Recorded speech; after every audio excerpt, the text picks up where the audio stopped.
Fuimos a Teotihuacán para verla con otros ojos, a la manera de las águilas, de los dioses, desde un globo. La vimos extendida, semiocupada por casas y campos de cultivo.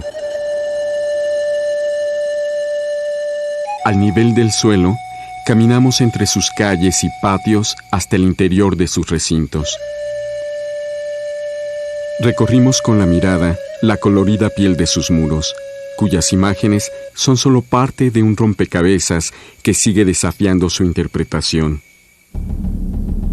Bajamos al inframundo, entre los túneles cavados por los arqueólogos que al inicio del siglo XXI han abierto las puertas a nuevas interrogantes sobre la historia de una de las más grandes ciudades prehispánicas de América.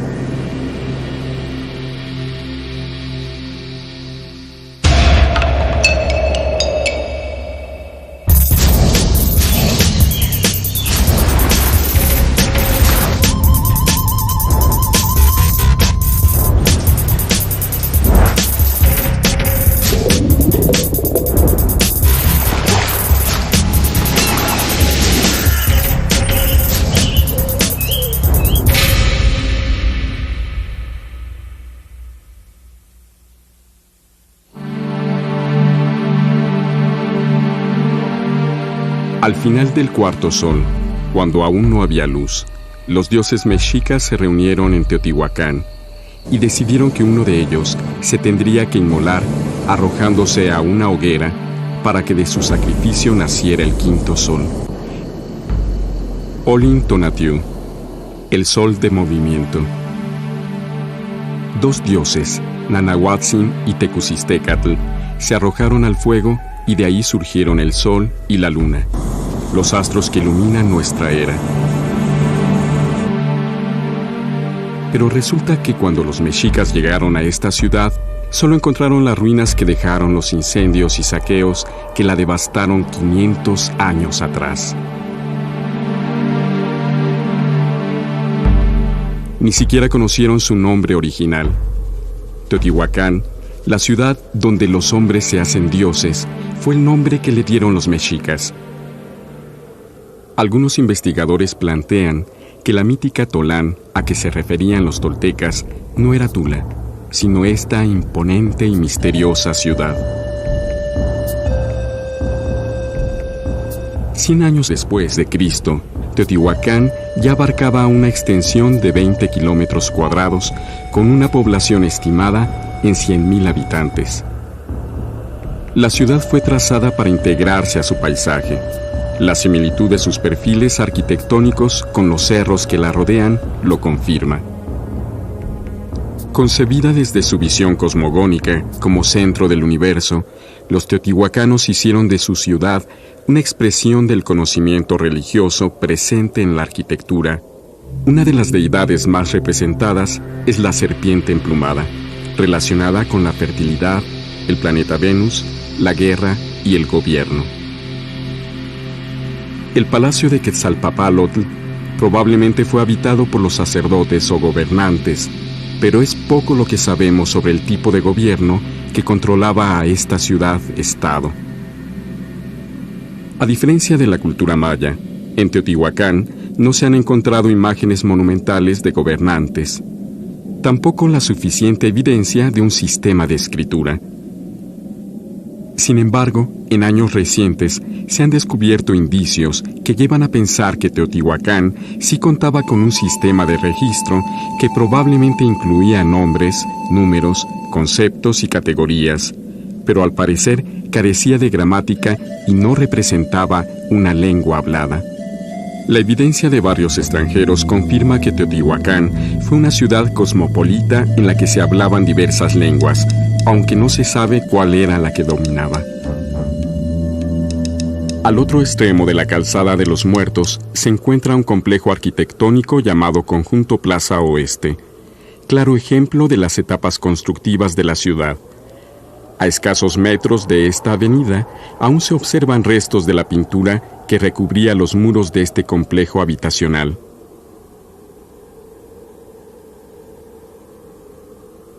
Los teotihuacanos acostumbraban construir los edificios nuevos sobre las ruinas de las construcciones de etapas anteriores, lo que ha contribuido a su conservación. Esta cabeza de serpiente permaneció enterrada durante siglos y aún conserva en sus fauces restos de pintura roja. El trabajo de los arqueólogos ha sido el de ir excavando para descubrir las estructuras que quedaron enterradas bajo las sucesivas etapas constructivas, como es evidente en la subestructura de los caracoles emplumados.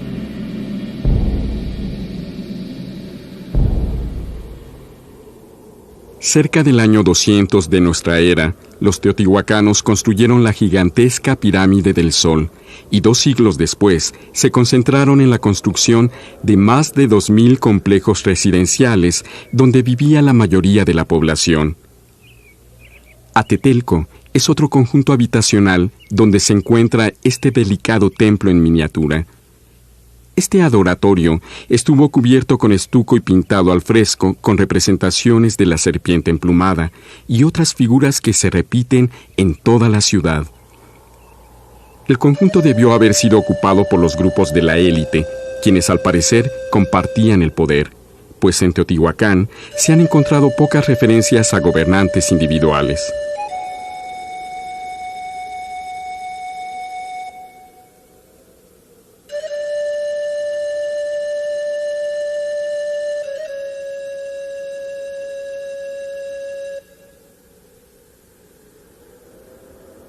Uno de los más recientes hallazgos realizados en Teotihuacán tuvo lugar en el interior de la pirámide de la Luna. En el verano de 1998 se inició un proyecto dirigido por los arqueólogos Saburo Sugiyama y Rubén Cabrera, con el propósito de explorar el interior de la pirámide mediante la excavación de túneles y pozos estratigráficos. El proyecto a cargo del INAH, con la participación de organismos científicos de Japón y Estados Unidos, tuvo el éxito esperado.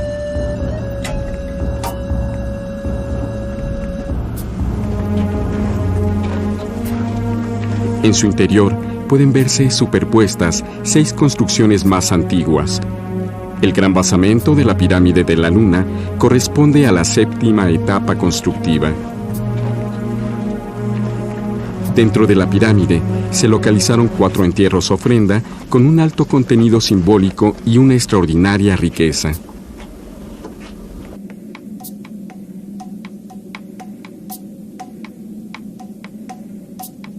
En el Museo Nacional de Antropología se recrearon algunos entierros tal y como fueron descubiertos por los arqueólogos.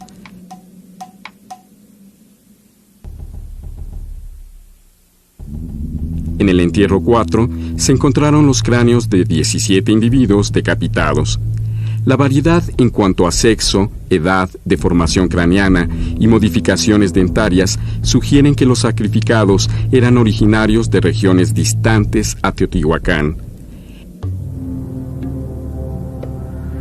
El entierro 2 contenía el esqueleto de un hombre que fue encontrado sentado y con las manos atadas. Junto con esta persona fueron enterrados 2 pumas en jaulas de madera. Un lobo también enjaulado. 9 águilas reales, un halcón, un búho y 3 serpientes de cascabel, todos ellos probablemente sepultados vivos. El entierro 5 contenía los restos de 3 individuos sentados en posición de flor de loto, viendo al poniente y ataviados con preciosos collares, lo que hace suponer su alto rango.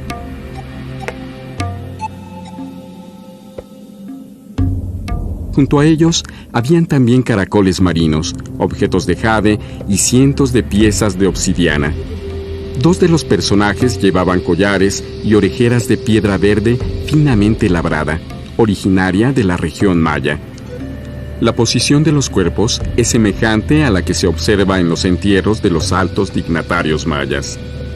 Estos hechos han llevado a reconsiderar las relaciones entre mayas y teotihuacanos hacia el 350 de nuestra era. Actualmente se está llevando a cabo un proyecto de investigación en la pirámide del Sol mediante un sensor que detecta partículas subatómicas para obtener una especie de radiografías del edificio en las que se puedan revelar la existencia de túneles o cavidades en su interior. ¿Qué nuevos misterios surgirán de esta exploración? Nos dirigimos a vuelo de pájaro hacia las zonas que recientemente se han explorado en los alrededores del núcleo de la zona arqueológica. Hace pocos años, el INAH adquirió un rancho conocido como La Ventilla, y bajo las tierras de cultivo se descubrió un complejo arquitectónico donde se han encontrado nuevas piezas para completar el rompecabezas de esta enigmática ciudad. El maestro Rubén Cabrera, codirector del proyecto que llevó al descubrimiento de los entierros en la pirámide de la Luna, ha estado también al frente de las exploraciones de La Ventilla, un claro ejemplo de lo que fue un barrio teotihuacano. Pero lo más importante ha sido el descubrimiento de lo que pudiera ser el origen de los códices. Estamos en este conjunto arquitectónico que se le conoce como el conjunto de los glifos. Lo más relevante de este espacio es la pintura mural que se encuentra aquí, donde una serie de 42 glifos se han detectado sobre el piso y sobre las paredes. Aquí tenemos la cabeza de un jaguar visto de perfil con un corazón. Esto implica el sacrificio. Aquí tenemos un ave en un recipiente. No sabemos todavía cuál es el significado. Por el pico puede ser un colibrí. Aquí tenemos la cabeza de un perro, también todos vistos de perfil. Aquí tenemos, por ejemplo, la cabeza de un anciano con sus orejeras. En esta parte tenemos un colibrí estilizado, extraordinaria figura. Y aquí hay algo muy interesante. El pintor o las personas que se encargaban de reproducir estas figuras dejaron caer la tinta, el tintero, y quedó manchado ahí, que seguramente pudo haber tenido consecuencias desastrosas. Aquí tenemos esta figura. Es muy extraña para los teotihuacanos, es más relacionado con la cultura azteca. Un cráneo con un cuchillo en la boca, sin embargo, es teotihuacano puesto que está en este contexto. Debemos notar de que cada figura tenía una serie de líneas que estaban separados, estos motivos en cuadrantes, como vemos aquí, como los códices. Por eso decíamos que esto puede ser una información antecedente a los códices tardíos que se plasmaron ya con los aztecas y con otras culturas. Entre los teotihuacanos no tenemos esta información, más que esto que se encuentra plasmado en los pisos. Y hemos considerado que posiblemente esto sea el antecedente más antiguo de lo que fueron los códices. Si bien no se han logrado encontrar ejemplos de documentos escritos en Teotihuacán, también es cierto que sus templos y patios estaban cubiertos por elementos gráficos y pictóricos. Los edificios que ahora vemos son solo el esqueleto de una ciudad que tenía la piel marcada por los símbolos y los colores.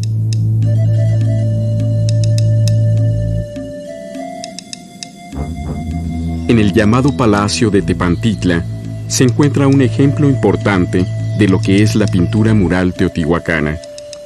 No sabemos todavía para qué eran usados estos espacios arquitectónicos que hoy llamamos palacios, pero uno de los temas más representados en la pintura de Teotihuacán está vinculado con una clase sacerdotal.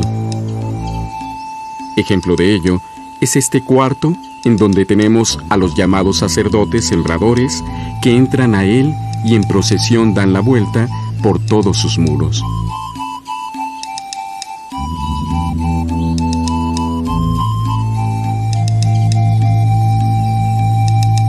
En el recinto aledaño se encuentra el famoso mural del Tlalocan, donde está representado el paraíso de Tlaloc, un lugar donde todo era abundancia y a donde iban a parar los que morían ahogados o fulminados por un rayo. También se relaciona con Tamanchán, el mítico lugar donde Quetzalcóatl creó al primer hombre. La parte superior o tablero de este mural, de este recinto, nos muestra un personaje del cual no se le ve la cabeza está sustituida por un gran tocado. Este personaje, vistas también sus manos al revés, se ha interpretado como que posiblemente haya sido sacrificado y decapitado en relación a lo que sería el ritual del juego de pelota, y es por esta razón que sus manos están vistas por el dorso y no por la palma. La recreación del mural del Tlalocan en el Museo Nacional de Antropología nos permite apreciar también a personajes asociados con Tlaloc, comiendo las raíces de lirios acuáticos de propiedades alucinógenas que quizá expliquen, entre otras cosas, las representaciones de esos seres fantásticos.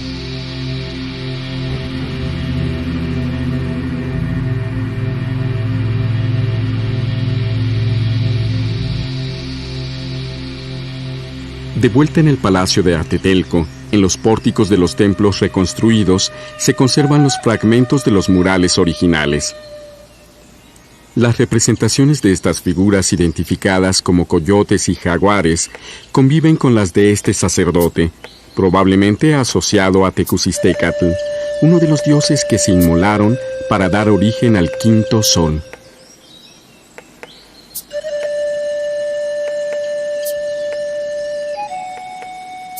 Otro de los lugares poco conocidos de Teotihuacán es el llamado Palacio de Tetitla, uno de los más de 2,000 conjuntos habitacionales que existen en esta antigua ciudad. Este mural, conocido hasta hace poco como el de las diosas verdes, en una lectura más reciente, se le ha identificado como el Pórtico del Señor Muerto. Esto nos hace notar que las interpretaciones de las imágenes se modifican conforme avanzan las investigaciones.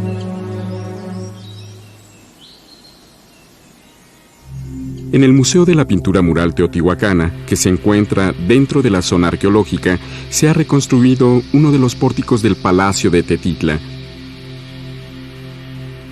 Otro ejemplo del elegante sentido estético en el arte teotihuacano.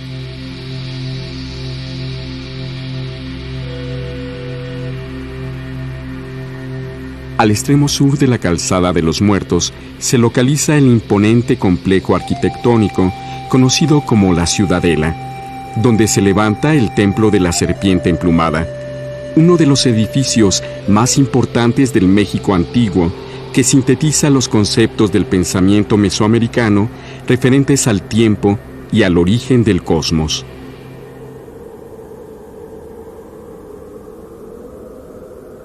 La fachada principal del templo fue cubierta por otro edificio que fue construido encima poco después de su terminación para ocultarlo.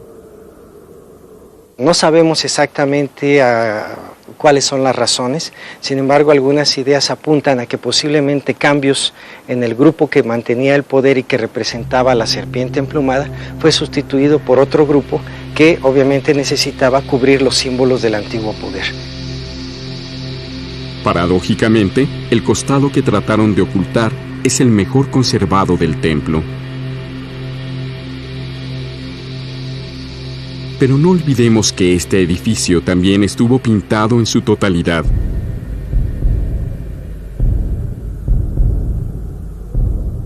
Esta escultura asociada anteriormente a Tlaloc, en recientes interpretaciones se ha relacionado a Zipactli, el lagarto, como resulta evidente si la comparamos con el tocado de cocodrilo que llevan los sacerdotes del mural de Tepantitla.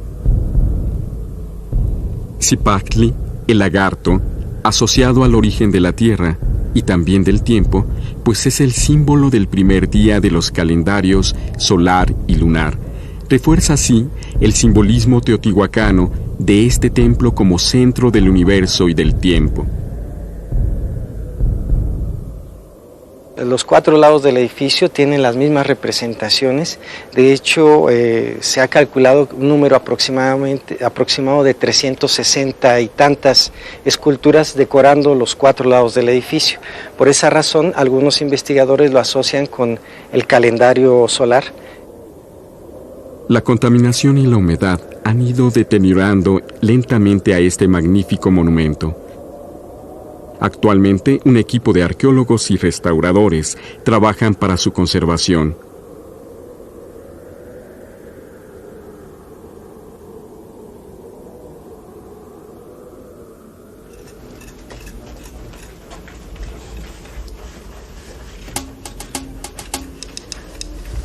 En los años 80, los arqueólogos Rubén Cabrera y Saburo Sugiyama cavaron un túnel dentro del templo y se encontraron al centro con otro túnel de saqueo correspondiente a la época prehispánica. En las excavaciones arqueológicas realizadas desde 1917, se han encontrado los restos de 130 individuos. Se estima que en total 260 personas fueron sacrificadas para conmemorar el inicio de la construcción, cifra que corresponde precisamente con los 260 días del calendario lunar. El entierro principal, afortunadamente, no fue encontrado por los saqueadores prehispánicos. Ahí se encontraron los restos de 9 individuos con grandes ofrendas de obsidiana y un bastón de madera, probablemente un bastón de mando. Las víctimas llevaban pectorales formados por piezas de conchas que imitaban maxilares humanos, algunos de ellos incluso auténticos. La idea constante del sacrificio que genera una nueva vida está presente en toda la cosmovisión teotihuacana, la muerte como centro y origen del sol. Pero ¿qué pensaban estos hombres de quienes apenas tenemos algunas mudas representaciones en las magníficas piezas de cerámica y piedra que han sobrevivido al paso de siglos de silencio? ¿Qué relaciones tenían con otros grupos mesoamericanos como los mayas? ¿Quiénes influenciaron a quiénes? El conocimiento que actualmente se tiene de lo que fue la civilización teotihuacana es solo la punta del iceberg que sobresale del océano de siglos de misterios que la contienen. Hacia el año 650 de nuestra era, ocurrió la caída de Teotihuacán. Las causas del desastre aún se ignoran. La brecha que existía entre el pueblo y los que monopolizaban el conocimiento y la lectura de los símbolos pudo haber sido una de las causas que llevaron al incendio y destrucción de la ciudad en el siglo VII. De nuestra exploración desde el globo, punto de vista de los dioses y los recorridos subterráneos al interior de sus pirámides, nos queda la certeza de que los niveles del universo teotihuacano, desde el inframundo hasta el cielo, estuvieron estrechamente conectados en algún momento de su historia. Seguiremos explorando en la oscuridad del tiempo para tratar de entender las conexiones que aclaren algunos de los misterios del pasado mesoamericano.